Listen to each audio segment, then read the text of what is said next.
네, 휴가 시즌이죠. 그것도 이 초절정기에 이른 게 된 것 같습니다. 그것을 제가 피부로 느끼게 된 이유가 바로 우리 집 앞인데요. 예전 같으면은 오후 시간이 되고 저녁경이 되면은 차 세울 데가 없어서 좀 돌았거든요. 근데 요즘에는 아주 넉넉하게 차를 막 댈 수가 있습니다. 왜냐하면 이제 많이 가셨죠. 그래서 많이 가신 만큼 또 많이 텅텅 비게 된 거고요.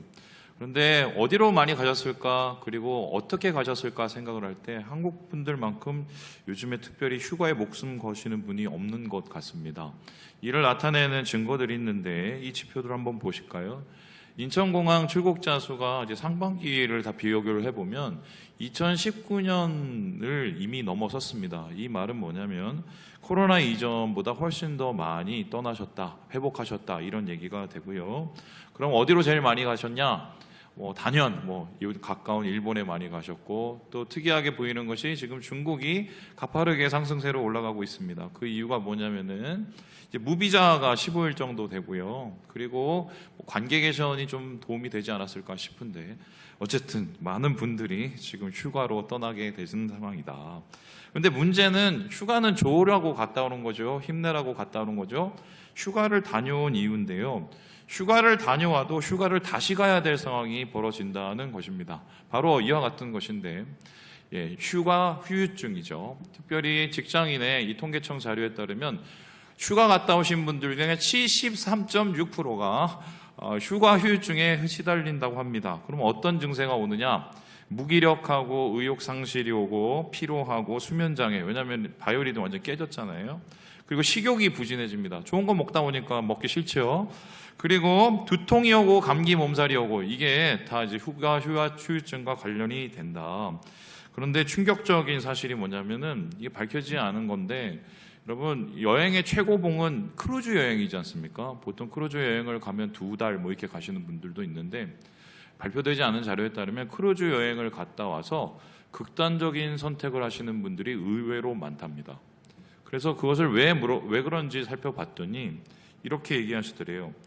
다시 이날이 오지 않겠지? 한마디로 이게 끝이라는 생각과 일상에 대한 복귀의 두려움이 오니까 여러 가지로 마음이 복잡해지는 거죠. 그래서 휴가는 정말 휴가답게 다녀오고 복귀를 위해서 다녀와야 되는데, 많은 분들이 이거를 좀 실패하는 경우가 많다. 왜 실패할까? 여기에 대해서 심리학자들은 이렇게 얘기를 하는데요. 한 4가지 정도로 정리할 수 있습니다. 첫 번째는 뭐냐면 너무 과도하게 휴식을 한답니다. 뭐냐? 이번에 내가 휴가 가면은 아주 죽기 살기로 놀겠다. 이러면서 아침부터 저녁까지 스케줄을 빡빡 짜놓고, 소위 말해서 정말 오늘 아니면 못 놀 것 같이 노실 때 다시 돌아오게 되면 절대로 복귀가 힘들 수밖에 없겠다. 그래서 적당한 수준이 좋아요. 말 그대로 휴식입니다. 이 두 번째는 뭐냐면, 휴가를 가도 내가 가고 싶어서 가는 게 아니라 비교하고, 혹은 그것 때문에 내 마음에 혹은 다른 사람을 비난한다는 겁니다. 이게 무슨 말이냐? 야, 지난번에 누가 어디 갔다 왔대. 지난번에 누가 어디 먹었대. 사진 올렸대. 나도 가봐야지. 좋은지 나쁜지도 생각하지 않고 그거를 하게 됩니다. 그래서 이거는 내가 무슨 경쟁하려고 휴가를 가는 건지, 아니면은 내가 정말 뭔가 휴식을 하려고 가는지 앞뒤가 바뀌어버린, 이게 사실 우리의 휴가를 망치고 있다. 그리고 그만큼 또 문제가 뭐냐면 도피하고 회피한다는 겁니다. 단순히 현실이 힘들고 어려우니까 당장 어디라도 피하기 위해서 도피하고 아니면 숨어버리는 식으로 휴가를 가게 되면은 다시 돌아오기가 힘들죠. 왜냐하면 현실은 항상 계속되니까요. 이도 아니면은 어떤 요즘에 휴가 방법이 있냐면, 집안에서 처박혀서 계속 뭐 보고 있냐면은 유튜브 보고 SNS 하시고 이런 분들이 있는데, 이게 왜 문제냐? 이 소비가 수동적으로 계속되기 때문이에요. 이건 쉬는 게 아니에요. 뇌학자들이 이런 분들의 뇌를 분석을 해봤더니 24시간 계속 돌아서 이 뇌가 타고 있더래요. 그래서 휴가를 위해서는 사실은 제대로 쉬는 방법을 알아야 우리가 진짜 다시 일상으로 돌아올 수 있는데, 죽기 살기로 남들 하는 것처럼 킬링 타임, 킬링 머니, 나도 한번 저거 다 사 먹고, 이런 거는 우리의 영혼을, 우리의 삶을 새롭게 할 수 없겠다. 그렇다면은 어떻게 쉬어야 될까요? 어떻게 우리가 휴가 기간을 누려야 될까? 여러분, 진리는 항상 가까운 곳에 있지요. 저도 이번에 말씀을 준비하면서 가까운 곳에서 진리를 발견하게 됐습니다. 여러분, 1층에 오시다 보면은 이상한 포스터가 한 장이 크게 있습니다. 멋있게 있는데요. 바로 이겁니다. 이게 뭐냐면 경기 북로의 장로회에서 이번에 부부 동반 수양회를 1박 2일로 가시는 것 같은데, 이 제목이 뭐예요? 숨과 쉼의 자리입니다. 맨 처음에 이걸 보고 이게 뭔 뜻이냐 싶었는데, 나중에 말씀을 준비하다 보니까 이게 굉장히 정신의학적으로 맞는 메시지라는 걸 발견했습니다. 여러분, 이 김은영 교수라고요, 서울대에 정신의학과 교수가 있는데, 이분이 얼마 전에 나는 왜 마음 놓고 쉬지 못할까라는 책을 썼습니다. 여기에서 이 현대인을 살아가는 바쁘게 삶을 살아가는 사람들이 쉬어도 쉬지 못하는 이 상황을 어떻게 해석을 할 거냐라고 얘기했었을 때 여러 가지 얘기가 있지만, 이분이 얘기하는 건 휴식에 대한 이야기를 단어로 풀었어요. 그게 뭐냐? 쉴 휴자에 숨쉴 휘입니다. 그러면 이건 뭐냐면, 휴식은 정신적, 육체적으로 하던 일을 일단은 어떻게 해야 돼요? 멈춰야 됩니다. 그리고 숨을 골아야 되죠. 진짜 숨을 쉬어야 됩니다. 그리고는 생존을 위해서 몸과 마음을 어떻게 해요? 회복해야 됩니다. 그래서 단순히 내가 오늘 어디 가고 뭘 먹고가 중요한 게 아니라, 이러한 기간을 통해서 잠깐이라도 멈추고 회복하는 것, 이 두 가지 요소가 있어야 우리가 제대로 된 쉼을 누릴 수 있다라고 이 김은영 교수가 우리에게 얘기하고 있거든요. 여러분, 휴가 다녀오셨습니까? 아니면 휴가를 어떻게 가실 겁니까? 그 속에는 반드시 멈춤과 회복이 있어야 된다. 그런 의미에서 오늘 말씀은 굉장히 중요하다고 할 수 있습니다. 왜냐하면 오늘 말씀 속에서 이 장면 때문인데, 예수님께서 제자들과 함께 가신 곳이 있었습니다. 바로 가이사랴 빌립보입니다. 보여주시죠. 이곳을 보면은 다음과 같이 좀 깜짝 놀랍니다. 이게 이스라엘인가 할 정도로 놀라게 됩니다. 이렇게 계곡이 있고 유적지가 있고 사람들이 쉴 곳이 있는 곳, 유일무이합니다.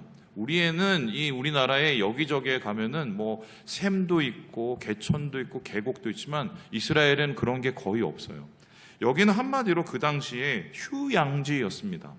그래서 이 휴양지에 특별히 로마 황제를 위해서 건물을 짓고 이것을 바쳤어요. 그래서 빌립보 가이사랴라는 것이 뭐냐면 캐세르, 로마 황제에게 바친다는 의미를 뜻합니다.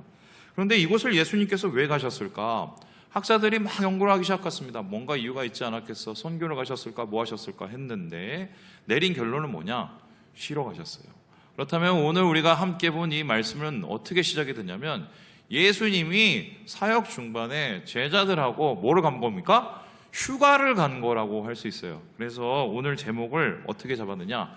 예수님의 휴가, 이렇게 잡았습니다. 자, 그러면 예수님의 휴가를 통해서 우리가 여러 가지 메시지가 있겠지만, 어떻게 쉬어야 제대로 쉴 수 있을까?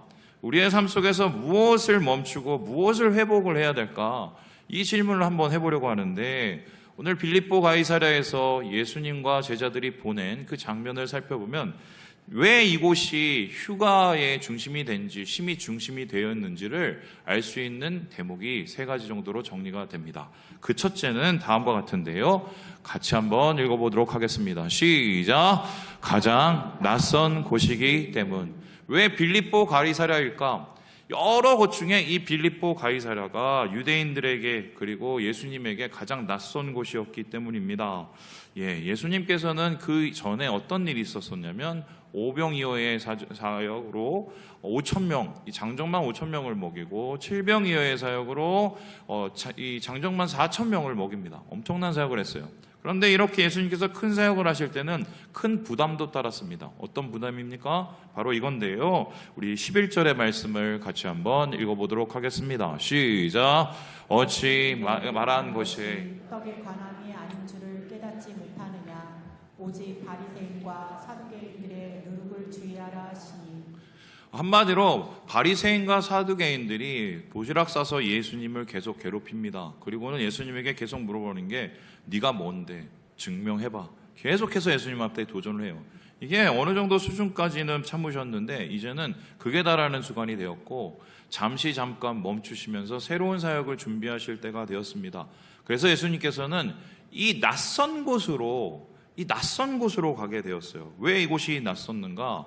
이곳은 앞에서 말씀드렸듯이 로마 황제를 위해서 만들어진 휴양 도시이기 때문에 유대인들은 잘 가지 않은 곳입니다. 그래서 예수님께서는 이 낯선 곳에 가셔서 잠시 멈추시고 이곳 속에서 새로운 것을 시작하게 되는데요. 이것은 사실은 낯설게 보기가 우리의 마음을 쉬게 한다는 이론하고 똑같습니다. 이게 뭐냐? 다음에서 보시듯이 주의 회복 이론입니다. 이걸 ART라고도 얘기하는데요. 이게 뭐냐면 자연 혹은 저기 보시는 낯선 곳, 내가 보는 처음 낯선 곳에 보내는 시간이 내가 가지고 있는 스트레스를 이제 감쇄시켜서 내가 보고 있는 것을 더 잘 보게 만들고 집중력을 이끈다는 뭐 이런 심리학입니다. 환경 심리학인데 우리가 그래서 제대로만 낯선 곳에 가고 좀 제대로만 자연을 보고 오고 제대로만 우리가 뭐 휴가를 여행지를 갔다 오게 되면은 우리의 마음이 좀 어느 정도 회복이 되는 이유가 낯설게 보기를 했기 때문입니다. 그러면은 낯설게 보기를 한 이유가 무엇일까요? 단순히 이것은 도피가 아니라 이 낯설게 보는 시간을 통해서 예수님께서 진짜 하고 싶었던 것이 있어요. 이 말씀 속에서 우리는 그 방법을 찾게 되는데요. 마태복음 11장 말씀을 같이 한번 읽어보도록 하겠습니다. 시작. 수고하고 무거운 짐진 자들아 다 내게로 오라. 내가 너희를 쉬게 하리라. 나는 마음이 온유하고 겸손하니 나의 멍에를 메고 내게 배우라. 그리하면 너희 마음이 쉼을 얻으리니. 예수님이 거기 가서 뭐 했을까? 낯설게 보기를 하는 그곳에서 유대인들 별로 없는 곳에서 뭐 했을까? 제자들하고 밥 먹었습니다. 제자들하고 함께 지냈습니다. 제자들하고 함께 또 잠도 자고요. 얘기도 하시고요. 가장 친밀한 시간을 보낸 겁니다. 그 친밀한 시간 속에서 예수님께서는 그들에게 꼭 말씀하고 싶으셨던 것이 있었는데 뭐냐면 공간을 마련하기를 원했어요. 예수님과 함께하는 공간. 여러분 진짜 쉬려면 우리 속에서는 이러한 예수님의 공간을 만들어내는 훈련을 해야 됩니다. 그것을 낯설게 보기나 어떤 낯선 곳에 가서라도 그걸 회복해야 되는데요. 헨리 나원이라는 영성가가 이러한 공간 만들기에 대해서 이렇게 얘기를 하고 있습니다. 우리 같이 한번 읽어보도록 하죠. 시작. 우리 삶은 늘 무언가로 가득 차 있다. 우리는 빈틈없이 바쁜 삶을 원한다. 몸이 바쁘지 않으면 생각이라도 바쁘게 움직인다. 이미 지나간 일이나 아직 있지도 않은 일로 염려한다. 영적 삶에서 훈련이란 하나님이 활동하실 수 있는 공간을 내려는 노력이다. 훈련을 통해 우리는 새로운 곳, 새로운 사람, 새로운 섬김으로 인도될 수 있다. 흥미로운 게 심리학자들이 말할 때 휴가를 혹은 휴식을 잘 취하는 방법을 여러 가지 얘기하고 있는데 그게 여행이 아닙니다. 그게 뭔지 아세요? 깊은 호흡이에요. 호흡과 잠시 멈춤. 이것이 우리에게 다시 주의력을 집중시키는 일을 한다고 얘기를 합니다. 그런데 이거를 우리가 신앙적으로 적용을 해보면 어떤 것이냐? 우리는 호흡이 곧 기도입니다. 기도를 통해서 주님과의 친밀함을 회복하게 되지요. 그 기도라는 것은 결국 무엇이냐? 예수님께서 내게 활동하실 수 있는 공간을 마련해 두는 거예요. 그 공간이 바쁜 삶 속에서 자꾸 없어지고 쪼그라들고 이러지 않습니까? 그것을 잠깐 멈춤 속에서 하늘을 바라보고 숨을 내쉬고 주님을 부르는 가운데 주님을 초대하면서 하나님의 쉼을 누리는 것, 바로 예수님께서는 이 친밀한 공간에 제자들을 초대하셨고 이 가이사랴 빌립보라는 곳에서 제자들과 함께 하나님의 회복을 이루셨다. 우리가 이러한 예수님의 휴가의 첫 장면을 보게 됩니다. 그렇다면 두 번째로 예수님께서 이 빌립보 가이사랴에 가신 이유가 무엇일까요? 같이 한번 읽어보도록 하겠습니다. 시작. 가장 처음인 곳이기 때문. 이것이 가장 낯선 곳, 유대인들이 별로 없는 곳임과 동시에 가장 처음인 곳이라는 것인데요. 이게 어떤 뜻인가요? 여기에 가면은 신기한 게 한 가지가 있습니다. 뭐냐면 반석에서 솟아나는 샘이에요. 보여주실까요? 바로 여긴데요. 여러분 이 샘의 이 근원을 올라가 보면은요 아무것도 없습니다. 그냥 저 바위 하나에서 물이 철철 나옵니다. 그런데 이 물이 어디까지 이러냐 보다시피요 이렇게 샘을 이루는 것이 나중에는 막 강이 돼서 이게 뭐가 돼요? 요단강이 됩니다. 그렇다면 이 요단강의 최초의 수원이 바로 어디예요? 바로 빌립보 가이사랴라는 곳이에요. 그래서 이 빌립보 가이사라는 곳을 이문범 교수님께서 이렇게 얘기를 하고 있는데 우리 같이 한번 읽어보도록 하겠습니다. 시작.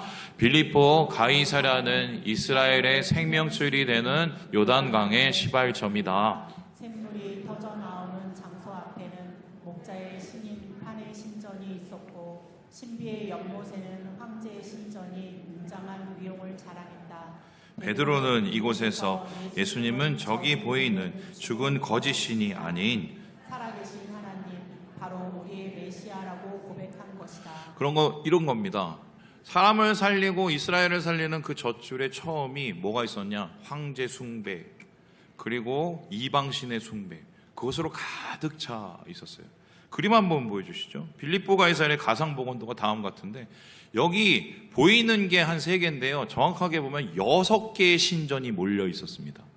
이게 이스라엘 전체의 정신과 마음을 지배하는 바로 근원이었어요. 예수님께서는 여기를 제자들과 함께 끌고 갑니다. 그리고는 이 바로 처음에 자리에서 제자들에게 이렇게 물어보시는데요. 우리 함께 15절, 16절의 말씀을 같이 한번 읽어보도록 하겠습니다. 시작. 이르시되 너희는 나를 누구라 하느냐? 시몬 베드로가 대답하여 이르되 주는 그리스도시요 살아계신 하나님의 아들이시니이다. 제일 처음에 자리에서 예수님께서는 그들의 마음을 물어보십니다. 니네 마음에는 진짜 나는 어떤 사람인지를 물어보게 됩니다. 여러분, 휴식의 가장 중요한 게 정신심리학자들 뭐냐면 마음을 먼저 봐야 된다고 얘기를 해요. 그 마음속에 무엇인지 들여다보고 그것을 통해서 우리가 무엇을 채울지를 봐야 이게 제대로 쉬는 거라고 심리학자들이 얘기하거든요. 신앙적으로 이거를 적용해 보면 주님께서 굳이 그 수원지에 올라가셔서 그것을 바라보면서 물 앞에서 제자들에게 물으신 거, 니네 마음에 나는 어떤 사람이니? 다른 사람 얘기하는 것 말고 너한테 나는 누구니? 라고 물어보세요. 바로 이러한 것은 신앙 고백을 뜻하는데요. 이 신앙 고백, 바로 베드로에 의해서 주님은 그리스도십니다, 하나님의 아들이십니다, 이렇게 고백을 할 때 이것은 바로 베드로와 제자들이 새롭게 시작할 수 있는 근거가 되는 것이에요. 그래서요, 사실은 우리가 휴식을 할 때는 우리의 마음을 돌아보고 그 마음에 계신 예수님, 그 관계를 우리가 먼저 생각을 해야 돼요. 거기에서부터 우리가 다시 살 수 있고 다시 일할 수 있는 용기가 나는 거죠. 사람이 아닙니다. 혹은 여러 가지 우리가 의지할 것이 아닙니다. 바로 주님 안에서 주님을 고백하는, 나에게 예수님을 고백하는, 그 사랑을 고백하는 것이 진짜 쉬는 곳이기 때문에 예수님께서 이곳에 제자들을 부르셨다, 이렇게 오늘 말씀이 이야기하고 있습니다. 그렇다면 마지막으로 예수님께서 제자들과 함께 빌립보 가이사랴를 가신 이유 무엇일까요? 같이 한번 읽어보도록 하겠습니다. 시작. 가장 낮은 곳이기 때문. 가장 낯선 곳에 가서 주의를 다시 집중하시면서 제자들과의 가장 친밀한 시간을 보내십니다. 가장 처음인 곳에 가서 제자들의 마음을 물어보십니다. 그들의 마음속에 도대체 무엇이 있는지, 예수님은 어떤 분인지 물어보십니다. 그리고는 예수님께서는 이곳에서 이렇게 말씀을 하시는데요. 우리 함께 18절의 말씀을 같이 한번 읽어보도록 하겠습니다. 시작. 또 내가 내게 이르노니 너는 베드로라. 내가 이 반석 위에 내 교회를 세우리니 음부의 권세가 이기지 못하리라. 예수님께서 흡족해 하셨어요. 뭐냐면 베드로가 정답을 얘기한 겁니다. 그러면서 예수님이 뭐라고 했냐면, 야, 그거 네가 한 거 아니야. 하나님이 가르쳐 준 거야. 한마디로 소 뒷다리 밟다가 제대로 밟은 거예요. 그렇게 했다는 거예요.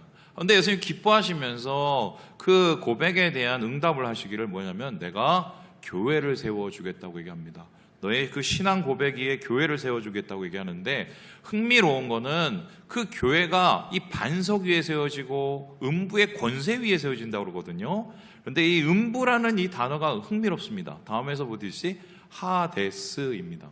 하데스 생각하면 지옥의 신을 생각을 하게 되는데, 이것은 그 당시에 죽은 자의 거처요, 음부요, 무덤이요, 혹은 저 밑에 있는 저 바닥을 뜻하게 됩니다.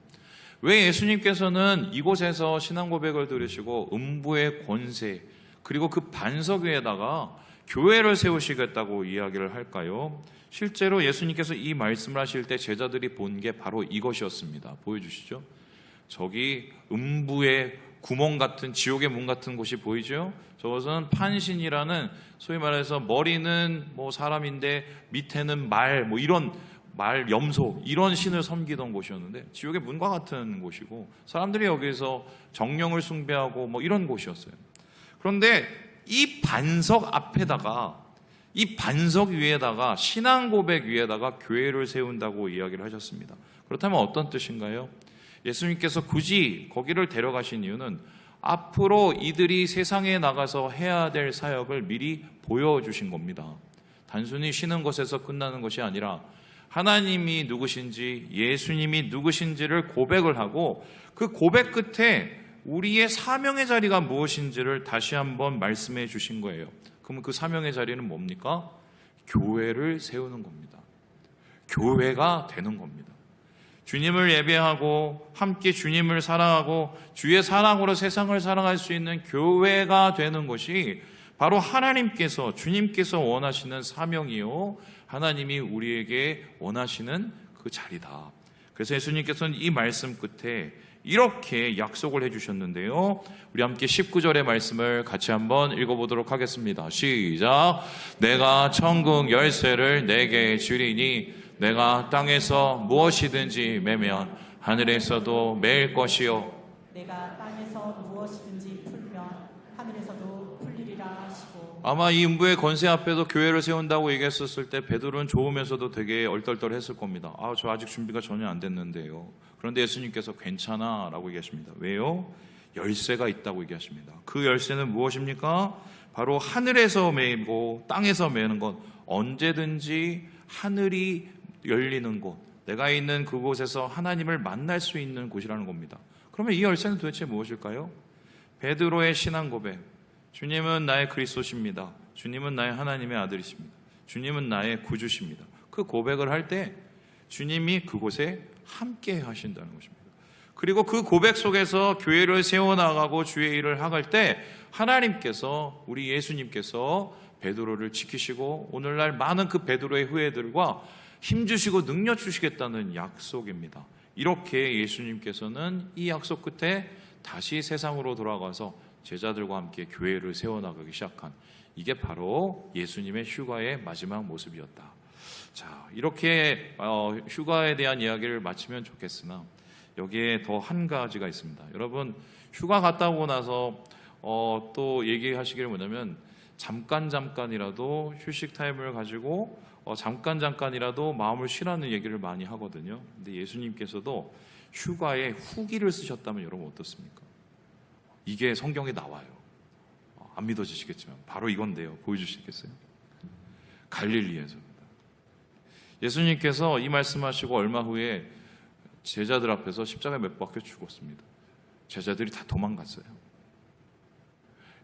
두려움에 떨고요. 심지어 부활하신 예수님 보면서도 멀떨떨했습니다. 베드로는 자괴감에 휩싸여서 예수님 제대로 보지도 못했습니다. 그런데 예수님께서 어느 날 갈릴리에 가 있는 제자들에게 나타나셨어요. 고기 잡고 있는 제자들. 그들을 이렇게 부르십니다. 얘들아, 고기 많이 잡았냐? 일로 와봐. 그리고 뭐 하십니까? 예수님께서 거기서 떡을 이렇게 나눠주시고 고기를 구워서 제자들하고 나눠주고. 이걸 왜 했을까? 여기 보면요, 신비하게요, 예수님께서 이 마지막 이 요한복음 21장 장면에 하신 게 세 가지가 있어요. 제자들하고 식사를 하시면서 친밀한 시간을 보내요. 두 번째는 뭐냐면요, 제자들한테 묻습니다. 너 아직 나 사랑하지? 내가 아직 너 주 맞지? 물어보세요. 그 세 번째로 뭐 하신지 아십니까? 그러면 내 양을 먹여 교회 세우라고 그러죠. 세 가지가 뭐하고 되게 비슷하잖아요. 빌립보 가이사랴의 추억이에요. 그래서 예수님께서는 제자들을, 실망에 빠진 그 제자들 가운데 그때의 그날의 기억을 다시 떠올리게 하고 계셨어요. 기억해, 그때 내가 얘기했잖아. 너희들하고 함께 했잖아. 네가 얘기했잖아. 내가 약속했잖아.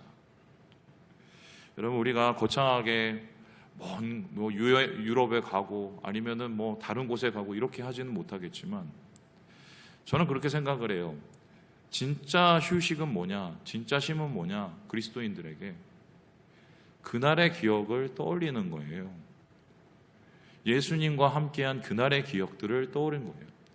여러분의 삶 속에서 만났던 그 예수님과의 함께하는 그 시간, 내가 쓰러지고 넘어지고 너무 괴롭고 지치고 힘들 때 나를 친밀하게 만나주신 그 예수님, 그리고 내게 사랑을 물으시는 예수님, 그리고 나에게 교회가 되기 말하시는 그 예수님의 그 기억을 떠올리는 것, 사실 제자들은 이것을 돌아보면서 다시 한번 새롭게 시작하지 않았을까? 저는 그렇게 생각을 해요. 말씀을 마칩니다. 잘 쉬어야 돌아갈 수 있어요. 주님 안에서 진정한 쉼과 은혜를 누리시면서 회복과 하나님의 큰 능력을 누리시는 우리 사랑하는 형제 자매들 되시길 주님의 이름으로 축원합니다.